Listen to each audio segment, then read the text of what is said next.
Welcome back to another episode of Recreation Rendezvous at the junction of nature and play. I am Julie Ramey with the City of Bloomington Parks and Recreation Department, and in the podcast studio here at the Banneker Community Center, we have two very special guests. Josh Brewer is the co-founder of Cicada Cinema, and with him is Liz Sullivan, a Cicada Cinema volunteer, which is, in my documentation, is all capital letters. So, Liz and Josh, welcome to the podcast. Hey, thanks for having us on.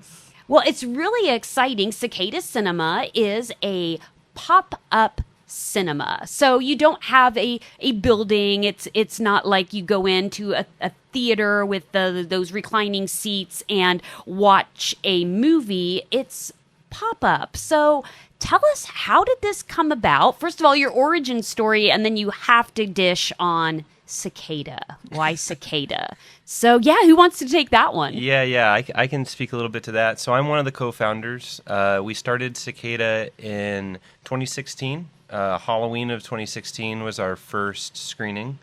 It was a group of friends who came together, kind of trying to bring some underrepresented movies that weren't being screened in Bloomington already. We had wonderful places already, like the IU Cinema and the Writer, who were showing some movies at the time, and obviously places like the AMC. But we felt there wasn't there was room, one, to show movies that weren't being screened already, but also there was a place for having kind of that movie-going atmosphere with popcorn, snacks. Sometimes we do raffles, so more of that community vibe that you might have gotten at like an old cinema, like in a hometown kind of feel.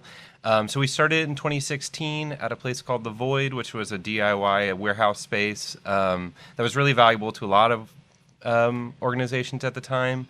And we kind of switched to being a pop-up, actually with some help from the city, some grant funding from the city in 2018. And we purchased a PA system, a projector, a screen, actually seats that we don't always use, but we have. And we kind of transitioned to doing pop-ups where we partner with local businesses and other like galleries, outdoors, really. As one of our volunteers, Derek, says, just anywhere we can set up a screen. So in 2018, we transitioned to doing kind of a pop-up model, bringing films to unique locations around town. And we've been doing it since then. And I'm the last founder of it, but we have like a group of maybe 5 to 7 really active volunteers as well, as me volunteering. And yeah, so we've screened nearly, I think probably over 210 movies. I think last time I did the count since we started.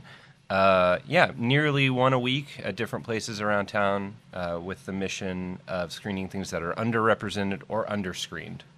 That is astounding. So underrepresented movie, what exactly is that? Now, I'm going to guess that underrepresented doesn't mean low quality or a B movie, that there's some really amazing films out there, but underrepresented. So first of all, why are they underrepresented, and where did you find a connection with these kinds of movies?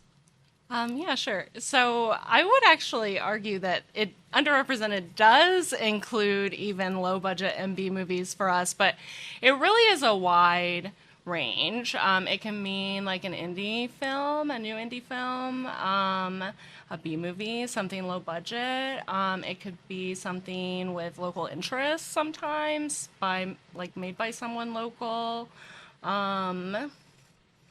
It can just mean a lot of things. Something that is outside of the mainstream, and that spans across all genres. We really want to keep our programming very diverse. So we could show a horror movie on a Thursday and a musical on a Sunday. I think that's just Where do you find them? Do producers contact you with their movie, or how do you find these cool films? Yeah, sometimes we are contacted by people making movies, which I would say we love. We also have a partnership with the American Genre Film Archive. They keep a running list of theatrical releases that maybe were considered like cults, or sometimes they didn't get a very wide film distribution whenever they were released initially. So we pull off of that list. Sometimes it's just looking like just our own sort of taste. Yeah. Do you have anything to add? Yeah, I mean, we also kind of we also see ourselves as curators, right? So we're keeping an eye out for new movies that might be released that aren't being screened here at the multiplex, or we have a relationship with IU, so we try not to overlap, but things that aren't screening there. So we see ourselves also as curators, as looking for those movies that are being released that we think are high quality. So some of those are from independent distributors that we built relationships with. So we kind of keep an eye out for the audience here in Bloomington to bring things we believe are valuable. And that can be valuable lots of different ways, right? We keep it very open to all genres, all eras. But usually we get screeners, usually in advance. We watch all the movies. And then we have, since the very beginning, worked as a group to discuss them. So all the movies that we program are very intentional, whether that be a theme to a partner that we're working with, or just something we think is going to be of value to like the cultural conversation here in town. So you are kind of guessing what people in Bloomington might like. Have you any tremendous successes or not so successful movies that you've shown that really stick out in your mind? Maybe something you brought to town that was super, super popular that you didn't think would be, or vice versa?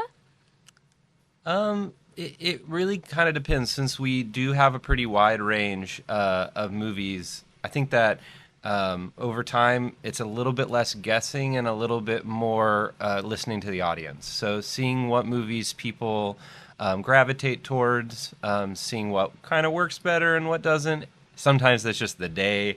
Maybe it's raining. Maybe people don't want to come out. Sometimes it's the venue can be small or larger. So we try to program movies to specific places we're going to pop up, trying to kind of anticipate the interest. Is there any in particular that stand out in your mind? I'd say our biggest success of 2025 was our screening of Werner Herzog's Nosferatu at the Upland Woodshop. That was a wild success, and I was actually a bit surprised by just how many people came. I feel lucky that I have not witnessed a total flop, but it really speaks, I think, to the importance of our community partners, because we're able to sort of build community in kind of as a whole, but also within these certain spaces or series, that sort of thing, that allows us, to take some of the guesswork out of it. And I do think the screening of Nosferatu is pretty indicative of what we do, because there was the new version of Nosferatu had been released, and it played at the IU Cinema. We talked to them, and then they were also screening the original 1922 Nosferatu with a Radiohead score. So we talked to them about adding a screening that we're going to show the Werner Herzog 1979 version, because it feels like every generation has their Nosferatu, and we wanted to be able to make that a little bit more of a series together in collaboration. So we wanted those different screenings in Bloomington to kind of talk to each other, right? So that's kind of a pretty good example of how we were able to leverage support from different organizations, advocate for people to go see those, compare it to the Herzog screening we were doing. And that's, I think, one reason why it had more success, too. Definitely.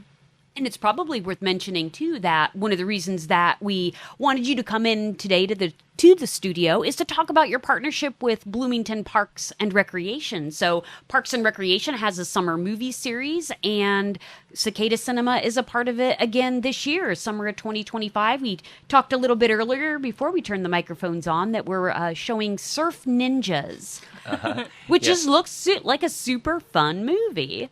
Yeah. So the partnership with the parks kind of came out of the Peter Lapalato with the Writer Magazine and film series had been a longtime partner with the Parks Department to help co-sponsor and book the films that the parks were screening.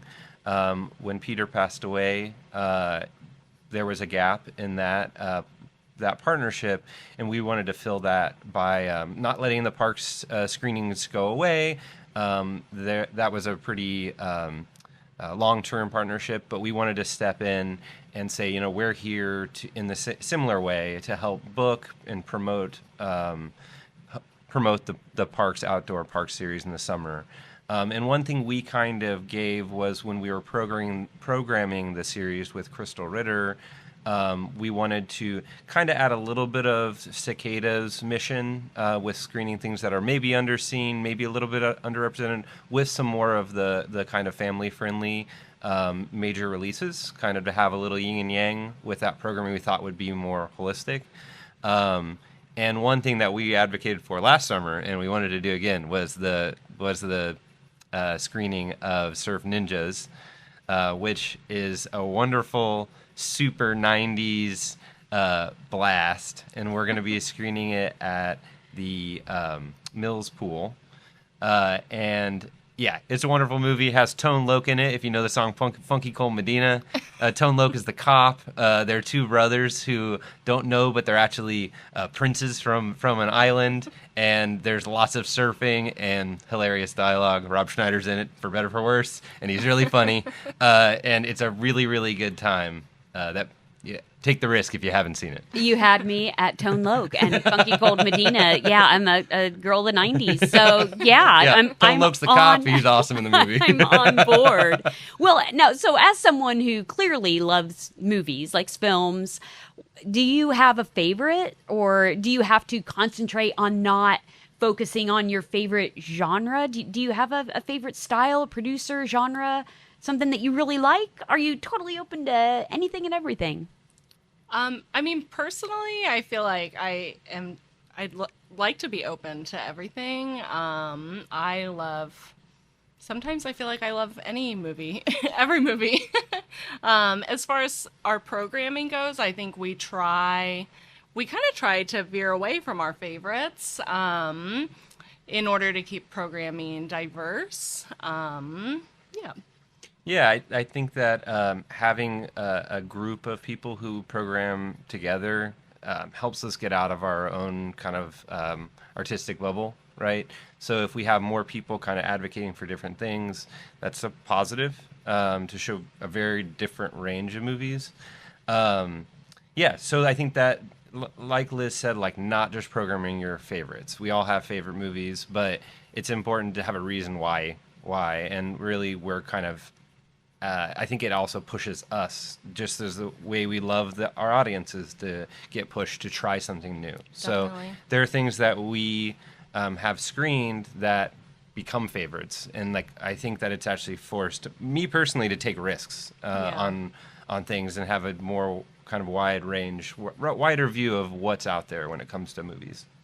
So I have to ask, what are you most looking forward to in 2025? What's coming up that is a must-see? Gotta have it.